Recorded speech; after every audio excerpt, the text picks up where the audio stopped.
Hello, my name is Rachel Bay. I'm a Senior Technical Consultant at AJ Bell. I want to talk with you today about what happens to a person's pension fund when they die. Who can they leave it to? How can those people access the funds? And what are the things to be aware of? I want to cover the rules for pension death benefits and then go on to look at the tests against a lifetime allowance. I want to touch on pension transfers and inheritance tax because it is an area of controversy.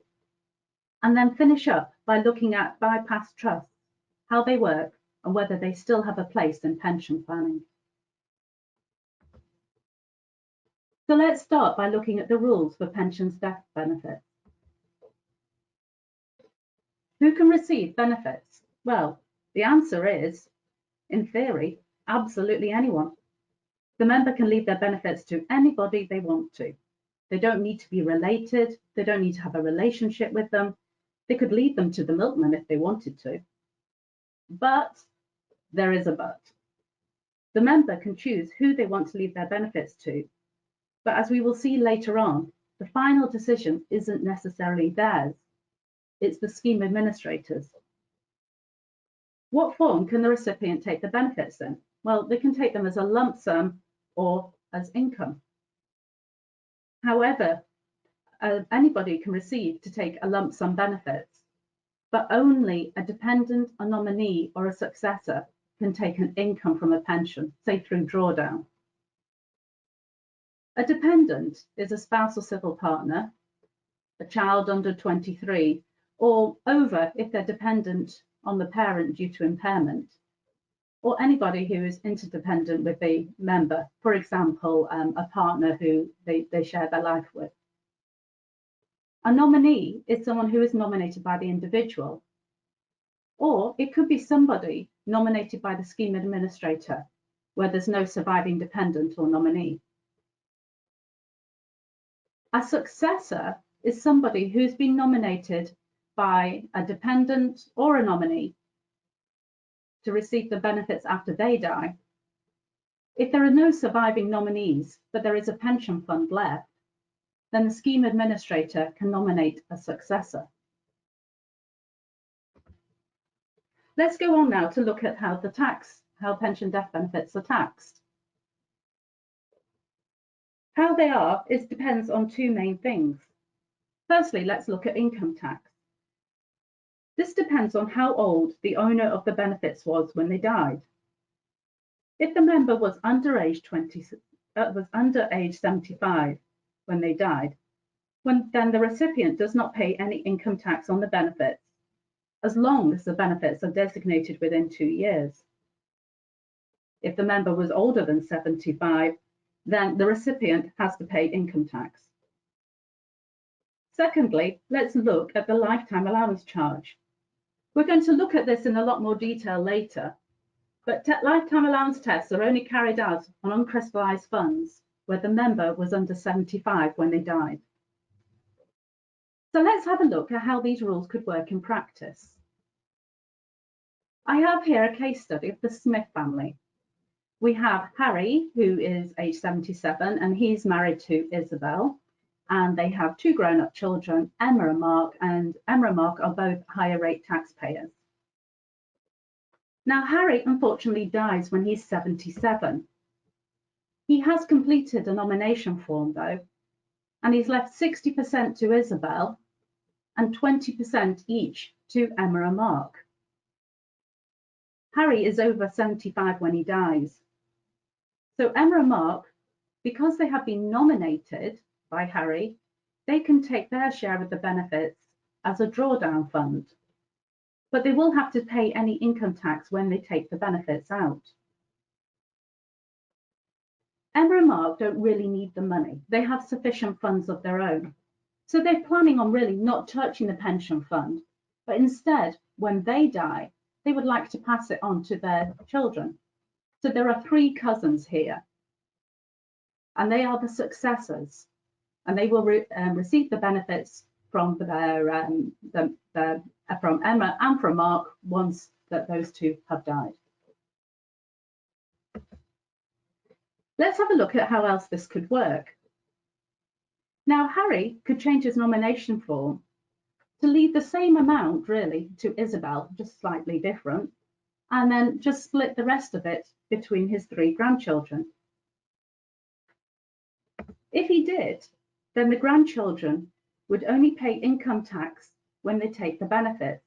And again, because they've been nominated, because they're nominees, they can take a drawdown plan. But when the children take the benefits, they could be when they are students or they've just started work and they're not paying as much income tax. When Isabel dies, she can leave her part of Harry's pension, her beneficiary's drawdown, to her family. She could leave it to Emma and Mark. Now, Isabel is younger than Harry, so if she dies before the age of 75, Emma and Mark won't pay any income tax on the benefits. If Isabel survives beyond the age of 75, then she may want to change her nomination form to leave the benefits to the 3 grandchildren. The point is, the income tax situation is dependent on Isabel's age when she dies, because we're talking about the beneficiary's drawdown. Even though it was Harry's inherited pension, and even though he died when he was over the age of 75. It's important to remember that pensions are held under a discretionary trust. The scheme administrator has discretion who to pay the benefits to. If they didn't, and if the member could dictate who receives the benefits, then the benefits would fall within the estate when looking at inheritance tax. When making their decision, the scheme administrator can be guided by the member's nomination form, but they are not bound to follow it.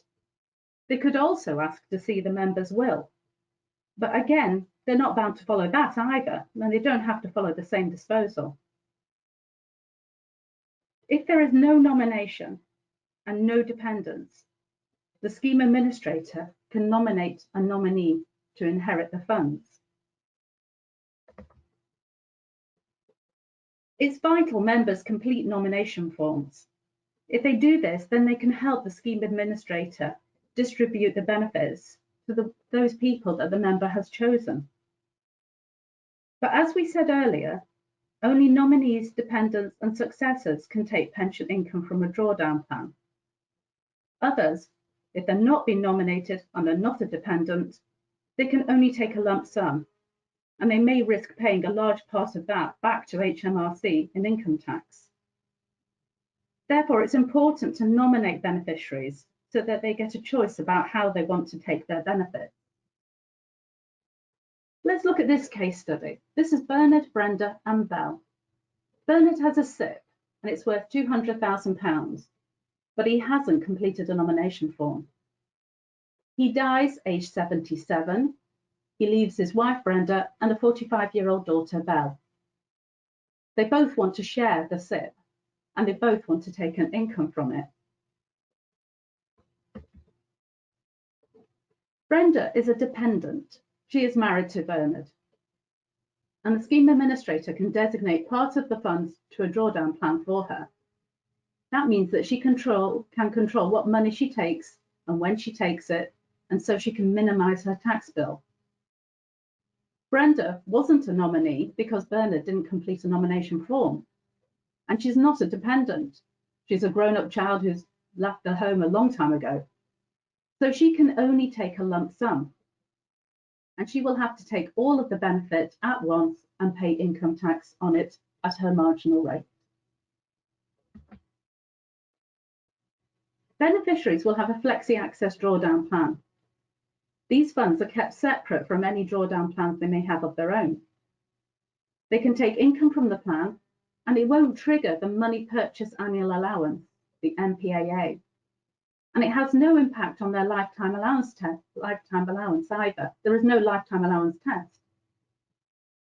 So a beneficiary's drawdown doesn't affect the beneficiary's own pension allowances, but it is their money, and they can choose to leave it to whoever they want when they die.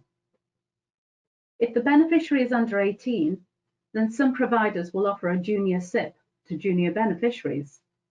Some providers, however, will not. Let's go on now and have a look at the lifetime allowance. We have already touched on this. On death, there is only a benefit crystallisation event, a lifetime allowance test, if the member is under 75 when they died and they had uncrystallised funds.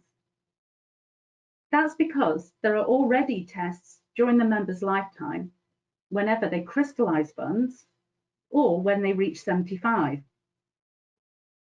So the benefit crystallisation event on death is just where the benefits have not been previously tested. During the member's lifetime, for example, when they designate funds to draw down, there is a benefit crystallisation event, and it's the scheme administrator's responsibility for carrying out the test. If any lifetime allowance charge arises, then that's jointly responsible on both the scheme administrator and the member.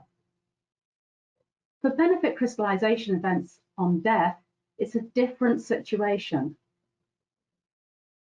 Here, the personal representatives are responsible for carrying out the test, and any lifetime allowance charge that arises is chargeable on the recipient of the benefits.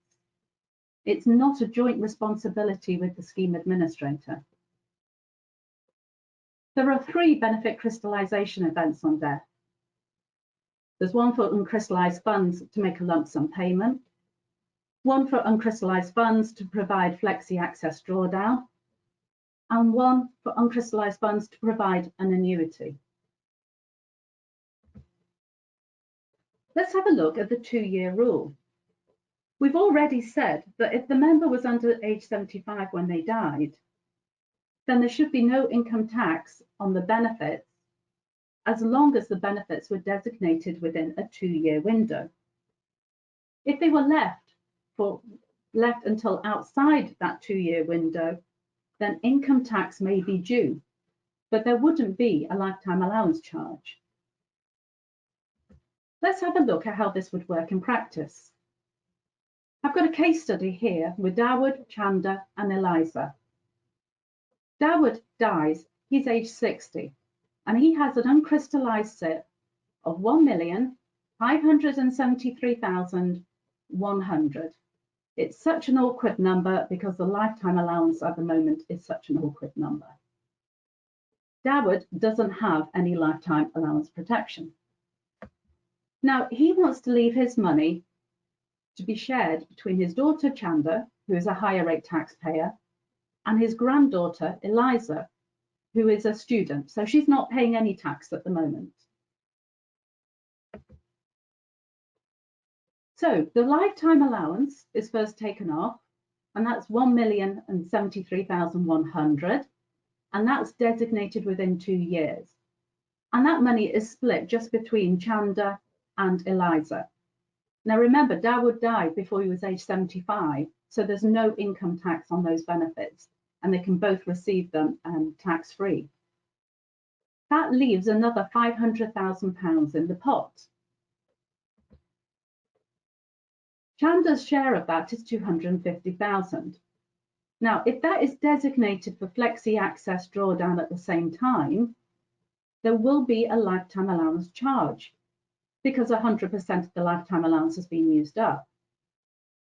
If this goes to flexi access drawdown, then it's a charge of 25%, which leaves 187,500 in the drawdown beneficiary's drawdown plan, and Chanda can take that with no tax, no income tax. For her daughter, Eliza, Dawood's granddaughter, there is a remaining 250,000 as well, but that's left within the pension, and then it's designated outside of this 2-year window. Because of that, there's no lifetime allowance test, so it's not subject to a 25% charge. However, there will be income tax due. At the moment, Eliza is a student and she's not paying any tax. And when she starts work, she might be starting and paying at basic rate, so at 20% at the moment. So she might be able to manage the withdrawals from her drawdown plan tax efficiently and pay less tax. The downside with this is that Eliza can't access any of the money for 2 years after Dawood's death. So it's really having a look at what the priorities are here, how much tax Eliza expects to pay in the future, and whether she needs the money immediately or not. Okay, we're going to move on now to have a look at inheritance tax and pensions. This is an area of great controversy and much debate, but in practice, very few cases fall into this category, and the vast majority of pensions do not fall into the estate for inheritance tax purposes. If a transfer was made within 2 years before death, and the member knew that they were in ill health at the time, then funds could be liable to inheritance tax. There is no spousal exemption. It's important to remember that any amount chargeable to inheritance tax is not the full transfer value. It will only be part of it. The theory is that at the point of transfer, the member has the opportunity to redirect the death benefits to the estate. So they're moving from one pension plan to another, from one pension scheme to another, and in that tiny window of opportunity, they could say, no, I am not going to leave it to the kids. I am going to redirect my money to the estate because I am in serious ill health. So we have to therefore look at what the loss to the estate is going to be. The loss to the estate is the difference between the amount that could have been directed to the estate and the value of the benefits within the receiving scheme, which is usually a personal pension. So let's have a look at how this could work in practice. This is John. John, unfortunately, is terminally ill and he's been given less than a year to live. He transfers £500,000 from a retirement annuity contract to his SIPP to take advantage of the bigger flexibility for death benefits. Unfortunately, John dies within 12 months of the transfer. His executors report the transfer on the IHT 409 form. But let's have a look at what the liability could be. Looking at the amount that could have been directed to the estate on transfer, let's look at that first, the open market death benefit. Now, this is slightly confusing as it isn't the rights which would have been there if the member had stayed within the seeding scheme. Instead, it is the transfer value. Growth is applied to the death benefit amount, and then a deduction is made for the period that the member is likely to survive. This is because this is the amount of time that the estate has been deprived of the value of the death benefit. This gives the open market value. In John's case, he dies soon after transfer, so we apply a growth and a discount rate, and that gives us a value of around £480,000. When you're looking at the open market value of the lifetime rights in the receiving scheme within the personal pension usually, then this value has traditionally been worked out by using a tax-free cash, a PCLS, a pension commencement lump sum, plus a 10-year guaranteed annuity. Now, Pension Freedoms has overtaken this, and we believe through correspondence with HMRC that this amount should now be the amount on an uncrystallised fund pension lump sum, an UF plus. HMRC has indicated that this is the case. However, we haven't yet seen a case brought to tribunal in the UK to test this valuation in public. So in John's case, we're looking at an UF plus of £500,000. £125,000 of that will be tax-free. £375,000 of it will be subject to income tax. And that leaves a total of 300 leaves £220,000 after tax. So the total lump sum is £345,000. 480 less 345,000 gives you 135,000. That is what the loss to the estate is, and that's the bit that will be considered for inheritance tax purposes.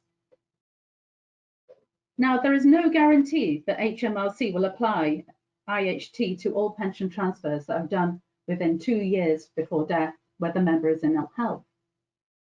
There is anecdotal evidence that in some cases HMRC takes no action, and in others it does.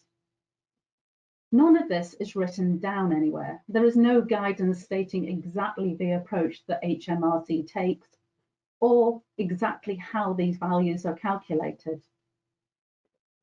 But remember, it's very few cases that this actually is applied to. And if it does come up, and if inheritance tax is applied, then it's not on the full value of the transfer value. Instead, it's on a substantially smaller sum. So let's move now away from inheritance tax and have a look at bypass trusts and whether they still have a place within pension planning. Pension freedoms have changed the way that we view pension death benefits. We now have a lot more freedom to leave death benefits to whoever we want to. But when we leave those benefits to someone, they become their property, and they can subsequently leave them to whoever they want. And the original member has no control over their beneficiary's decision. Let me show you through an example. This is Kate. She is married to John. They have 2 children, Maya and Tom. Kate dies, and when she dies, she leaves her pension benefits to John. After a few years, John meets Emily, and he marries Emily, and she already has a son, Jacob. John then dies, and he leaves his beneficiary's drawdown that he inherited from Kate, and he leaves that to Emily.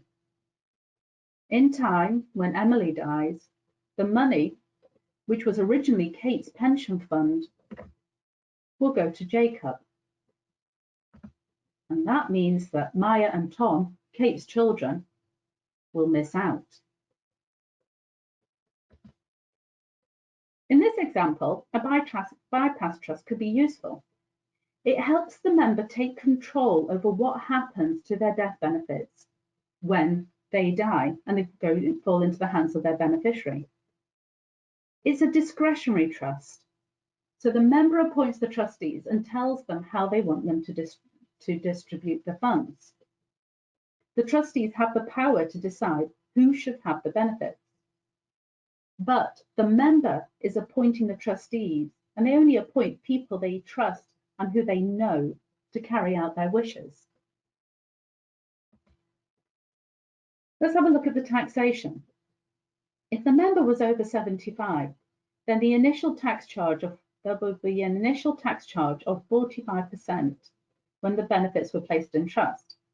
Now, this sounds extreme, but the beneficiaries receive a tax credit that they then can claim to offset future income tax bills.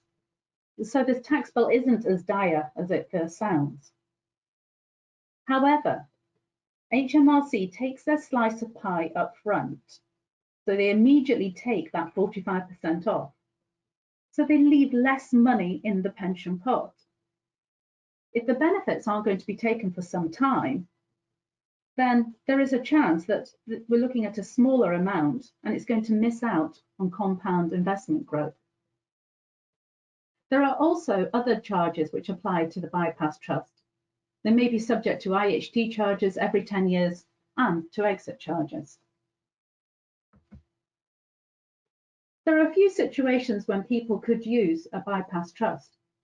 We've already been through the example of when somebody is part of a blended family, or they think that their beneficiary is going to pass the benefits on to a non-family member.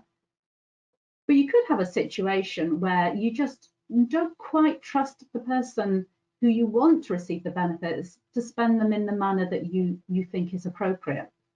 So you might be worried about leaving it to a 19-year-old son who suddenly thinks, gosh, have I got £200,000? I think I'll run out and buy a Ferrari or whatever car you can buy for that particular price. You could also have worries about a spouse who you think is either in a care home now or you think is going to need care home or is expected to go into a care home later on. And you really want to make sure that that pension money is completely separate under a separate discretionary trust. Or it could be that you want to use a bypass trust where you don't fully trust the provider to follow your wishes. For example, instead of leaving my pension fund to my husband and my 2 children, I might want to leave it to the Cat Protection League. Now, the scheme administrator, I could put that on a nomination form, but the scheme administrator might look at it and go, well, no, I don't think we should really do that. I think we should really pay it out to your husband and children. Instead, if I set up a bypass trust and I put trustees in, I appoint trustees who know me personally and know my wishes and know what I want to do with my money, then they're much more likely to follow through with my wishes and to make sure the money goes to exactly who I want it to go to, whether it's the cats or the dogs or the donkeys. So what we've covered today are the rules for pensions, death benefits, how the lifetime allowance tests work on death. We've looked at the thorny area of pension transfers and inheritance tax, and we finished up by looking at bypass trusts and how they could work in practice. I hope that you found this webinar helpful. If you have any questions, then please do get in touch and watch out for further off-the-road webinars where we're going to be covering technical aspects of pensions and savings. Until then, stay healthy.